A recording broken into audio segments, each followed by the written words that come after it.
kewalian dan mungkin nanti secara khusus tentang kajian Gus. Nggih. Tentu yang mulai komentar sudah tidak sabaran itu presenternya diam aja sih biar Gus bahas aja segera ngendikan. Monggo Gus, waktu sepenuh-penuhnya. Assalamualaikum warahmatullahi wabarakatuh.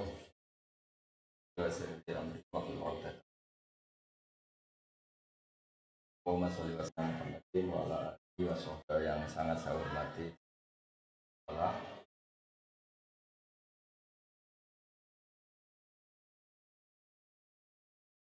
yang saya hormati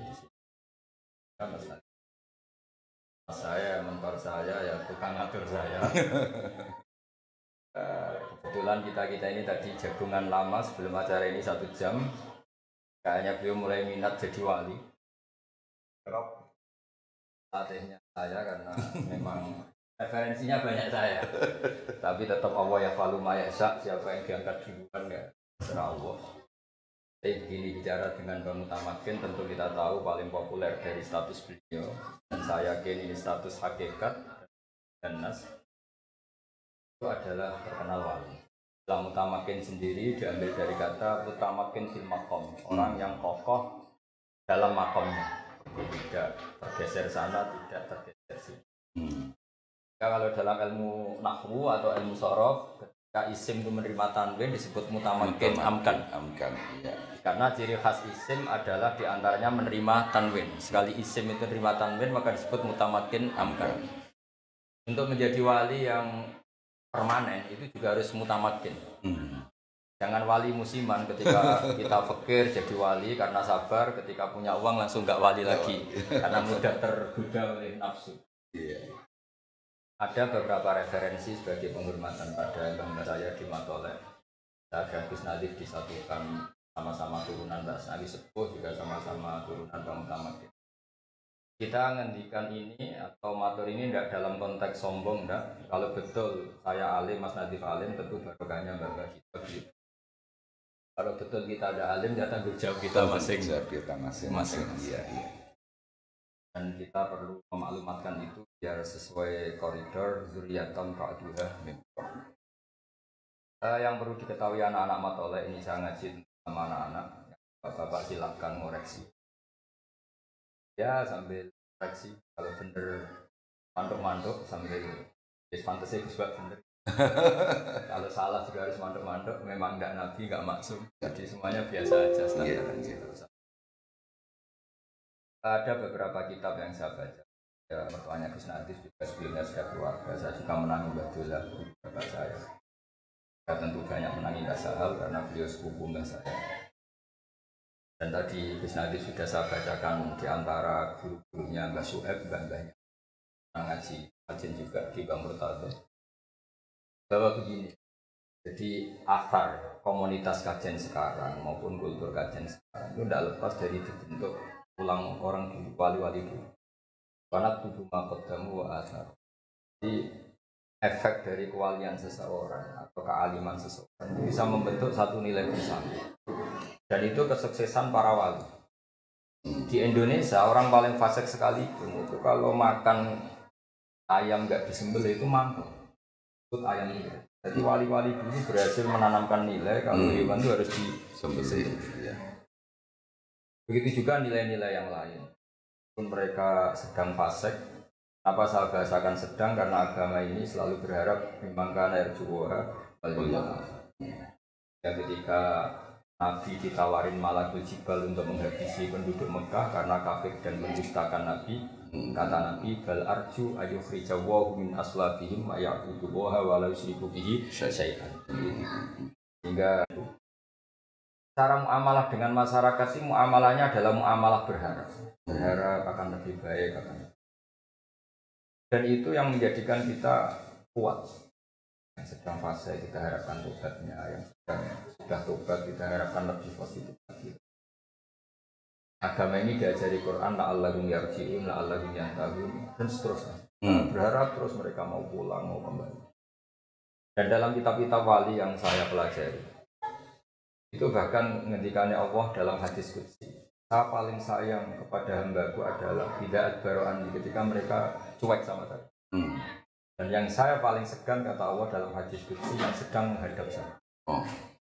Sehingga dalam tradisi kewalian orang itu sama umatnya Rasulullah SAW semuanya dicintai.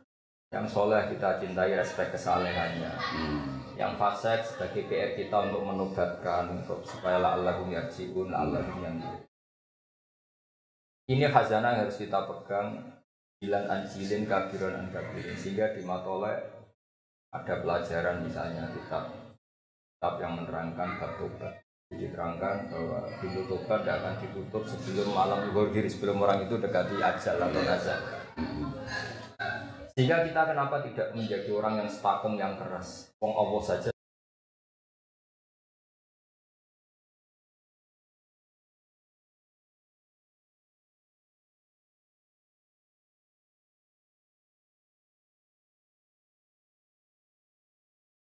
Selalu membuka pintu tobat. Masa kita mau menghalang-halangan? Ya kita itu rileks. Nah, kenapa tadi Mas Nadi pesan tentang matolek? Matolek ini menjadi penting karena orang kalau sudah meninggal ini statusnya terserah cucunya. Jika bahaya sekali, cucu ini bisa sangat kriminal, bisa sangat berjasa. Kenapa Nabi Ibrahim sampai disebut Allah maka anak Ibrahimu Yahudiyah wala Nasrani. Ibrahim itu tidak Yahudi, tidak Nasrani. Padahal tidak ada orang Islam yang kepikiran Ibrahim Yahudi dan Nasrani. Hanya karena di antara zuriyah beliau yang bernama Yahuda bin Yakub bin Ishak bin. Dan ini punya tradisi tertentu yang mengklaim itu tradisinya mbah-mbahnya. Sehingga andaikan tidak ada status yang dibawa Rasulullah SAW bahwa Nabi Ibrahim adalah Hanifah Muslimah, maka statusnya Ibrahim akan diikutkan Yahudi. Nah, andaikan cucu-cucu Bang Mutamakin kok belajar sesuatu yang nganggep mungkin khol itu bid'ah atau nganggep ziarah itu bid'ah, maka tahu-tahu Bang Mutamakin jadi tersangka. Tapi barokahnya pengajaran yang benar, silsilah yang benar, sehingga kita menjaga. Saya tidak bisa bayangkan misalnya Mbah Zubair tanpa Mbah Mun. Yang datang ke Khol Mbah Zubair tidak sebanyak itu karena ada Mbah Mun. Dan begitu juga Mbah Zubair punya murid bahasa. Kelangsungan usul fikih. Kalau dalam nasihat orang Arab itu kebalikan di Jawa. Kalau di Jawa nasihat itu rahmat mulut Mbah. Tapi kalau orang Arab enggak. Kama tasyarrafa bi Muhammadin adan itu siapa? Abdul Muttalib itu siapa? Gara-gara punya cucu yang sangat populer, sangat terhormat. Orang terus tanya, bapaknya siapa, mbahnya siapa. Nah ini PR bagi kita semua yang masih keluarga Bang Mutamakin, anak-anak baik keluarga secara gen maupun secara sanad keilmuan. Jagalah harkat dan martabat ahli sunnah wal jamaah. Misalnya dari kalimat-kalimat yang sederhana, kita mengatakan wa ashabihi ajmain atau wa sahbihi ajmain. Itu muatan katanya luar biasa. Pembeda kita dengan Syiah adalah innahum akramu sahabiyan wa ahanu sahabiyan akhar. Pembedanya apa kita? Kita menghormati semua. Jadi ajmain itu kata kunci, bukan rutinitas karena semua MC bilang ajmain terus kita ikut-ikutan bilang ajmain. Iya. Sehingga saya berjanji ketika ngendikan sangat menghormati ahli bait ya khusul fitratat thahiratan nabawiyah, tapi dituliskan wa ya ummu sahabata wal atba'a wa mawalah. Kan ini pembeda wa ya umum. Nah begitu juga tentang hajjen. Hajjen itu Bang Mutamakin ma'ruf di wilayah. Menterkenalkan wali ini penting, bukan karena kita cucunya terus bangga-bangganya wali itu enggak. Supaya orang berkeinginan jadi wali. Jadi wali itu jadi apa? Orang dicintai Allah, zat yang abadi, yang lahul asmaul husna. Karena mungkin kita sudah terlalu bodoh ingin dicintai manusia, dicintai pejabat, dicintai makhluk-makhluk. Kita lupa pentingnya dicintai Allah. Sehingga nggak apa-apa kita sering guyon sama Mas Nadi untuk jadi wali atau apa. Nggak apa-apa, supaya orang ingat lagi bahwa penting jadi wali. Itu ibarat Jalaluddin Ar-Rumi bisa bikin guyon tentang kematian. Kematian itu indah, kita ketemu kekasih kita ketemu hidup yang hakiki yaitu kematian. Karena kalau nggak dibicarakan toh kita pasti nggak sengaja tadi pas tadi kesini saya kok kepikiran mau menerangkan itu. Mungkin ini bagian dari yang diinginkan dan efek supaya saya mulang toriko, tapi saya akan mulang haiful ilmu dari segi ilmu. Iya. Di antara yang didawahkan Syekh Bahuddin Naqsyabandi itu begini. Hidayatu tariqatina nihayatu sa'irit tariq. Jadi kamu ikut toriko saya hari pertama itu finish kamu atau yang kamu capai itu sudah kayak finishnya orang-orang yang lain. Toriko yang. Terus kata beliau di antara promosinya, wa yastawi fi istifadatiha asyuyukh wasibyan wa fi ifadatiha al-ahya wal amwat. Jadi toriko ini saking mudah dikenalinya bahwa untuk memahami ini bahwa ini toriko yang benar, anak kecil sama orang tua itu sama. Kita tahu dalam madzhab Syafi'i masyhur beliau ngendikan fa innal uqula mutarratun ila qabulil haq. Akal itu dipaksa akan menerima kebenaran. Saya masih ingat ketika ngaji sama Sayyidina Jainuddin itu di kitab Husnul Hamidiyah itu di beberapa halaman menerangkan tauhid itu pakai gambar. Gambarnya itu jelek sekali. Kayak gambarnya Mas Akif sama saya. Dan itu sengaja. Ada yang jelek, ada yang bagus, ada yang ruwet, tapi gambar. Tapi beliau hanya ingin mengatakan semua gambar ini apapun banyaknya itu dimulai dari satu titik, yaitu nuqtatul wujud.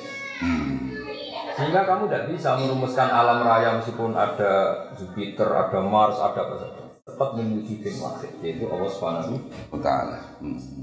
Imam Amudi punya cara yang berbeda. Beliau guru matematika. Sampai muridnya ragu ini maksudnya surga gimana? Guru saya ngajar matematika. Tapi ada muridnya yang bermimpi bahwa beliau di malain azim minal malaikat di depan banyak. Oh, disuruh ngajar malaikat matematika. Bagaimana mungkin Imam Amudi mainnya sama dengan kita? Wanah lu maksud kekuasaanmu ya Allah, karena kita malaikat. Katain Tuhan itu enggak kalah dengan Imam Amudi disuruh mulang tauhid, mulang lewat matematika. Dia mendikan nisbatus naini wassalah sahwal arba ila ma la nihayata lah, itu nisbatul fardi ila asli. Bo angka itu sampai 1.000, 1 miliar bertriliun tauhid itu nisbatul fardi tamil istidad lihadihi daraja aliyah. Fa inna syekhahu yatasarrafu fihi bimazidi mahabbatihi lahu. Di anna mabnaha ala tasarruf wa ilqa'il mahabbah wal mutaqaddimah. Jadi andaikan kamu dalam tarekoh ini tidak benar-benar banget, wiru qabiliyatil istidad, guru kamu yang akan membenarkan. Jadi ibarat kita sinyal, kita salah posisi, guru kita. Jadi ini luar biasa. Makanya ada robit itu ya. Ada robit. Iya. Jadi saya mohon tradisi penghormatan pada Bang Utamaken, Hayyan, Bang. Makanya dulu zaman sahabat Mas Nadif itu ada 2 kelompok besar. Ada sahabat yang ketika Nabi meninggal itu menangis dan itu mayoritas. Yeah. Ada yang kelihatan santai, kaget. Ini ditinggal adabnya intikal ila rafiqil a'la. Yeah. Ketika ditanya, kenapa kamu santai ketika Rasulullah wafat? Jawabnya itu luar biasa. Kayak uminu bihi wa usaddiquhu maitan kama usaddiquhu hayyan. Biar setan tahu, semuanya tahu. Setan kalau mau memprovokasi ini orang yang kamu puji-puji sudah mati, kamu mau apa? Kan setan maunya memprovokasi gitu. Tapi ternyata sahabat punya gudang, punya palu yang kuat untuk menghantam setan. Kayak usaddiquhu, kayak usaddiquhu maitan kama usaddiquhu hayyan. Saya akan tetap iman pun sudah dalam keadaan mati. Jika Allah diantara yang dinginkan, apa iman tak ukur bilang kolak tum ala aku. Mati. Kalau mati masih keren karena matinya sendiri. Dalam bahasa itu dikatakan mata. Aukutilah atau terbunuh. Terbunuh itu kesannya kan tidak sakti. Itu kata Allah nggak boleh kamu ingkolak tum ala. Artinya apa? Kita dididik Allah untuk mencintai Nabi Hayyan Wamaita. Jika kita mencintai Bang Utamaken Hayyan Wamaita, sama mencintai Mbah Mun bapak saya, mencintai mbah kita juga Hayyan Wamaita. Karena ini tradisi dulu-dulu. Kita jangan ikut yang sebelah-sebelah sana. Kalau orang sudah mati dianggap semuanya selesai, itu tidak sanad kita, tidak rijalu asal itu. Ketika Nabi dibayangkan mata ukutilah, saya pakai terjemahan Quran mata ukutilah. Tentu kita tidak pernah mengistilahkan Nabi mata, kita istilahkan intakola ila rofiqillah. Oh, mengistilahkan apa imata ukutilah. Nipu yang apa kita imani. Maka syafna anda sito akak bapak suruh kalian Semua yang menutupi kamu dari kenal hakikat. Sekarang hakikat itu sudah saya buka. Fabasarul kalyawma. Sekarang matamu, pandangan kamu hakikat. Iya. Artinya kata siapa mati itu tidak keren. Menghormati orang mati itu tidak keren. Menghormati orang-orang yang sudah kasih. Iya. Jadi ini saya masih ingat dijazai bangun tentang Fatihah. Kenapa Allah tidak menghentikan ihdinas siratal mustaqim siratoka? Karena Allah la ya'kul wa la yashrab wa la yanam. Sehingga Allah tidak bisa ditiru karena Allah tidak makan, tidak minum, tidak hidup. Niru ya sama-sama makhluk. Ihdinas siratal mustaqim siratal ladzina an'amta. An'amta pakai fi'il madhi yang telah engkau beri nikmat. Ikuti manhaj tuliskan karena manusia. Belum salah saja sudah kelihatan enggak mutunya. Ngikuti saya riskan, belum salah saja sudah kelihatan enggak mutunya, kelihatan salah. Makanya ada pepatah idas tanan fastan diamal. Kalau kamu cari sanad, cari sunnah, cari sanad sudah meninggal. Karena sudah finish secara benar. Tapi kalau orang hidup, apapun benarnya potensi salah. Tapi menyela dikit Gus ini ya. Dalam bahasa guyon. Saya pernah itu ngelihat ada politikus suka ke kuburan. Pas terutama menjelang. Tapi saya cara ke kuburan tidak kayak politikus loh. Ketika ditanya, kenapa sampean kok rajin ke kuburan? Jawabannya hampir pas sama itu tadi. Karena saya lebih percaya yang mati. Sudah nggak punya kepentingan. Iya betul. Luar biasa ya. Hanya pas politikus saja benar. Iya betul. Jadi ihdinas siratal mustaqim siratal ladzina an'amta. Jalannya mereka yang telah engkau beri.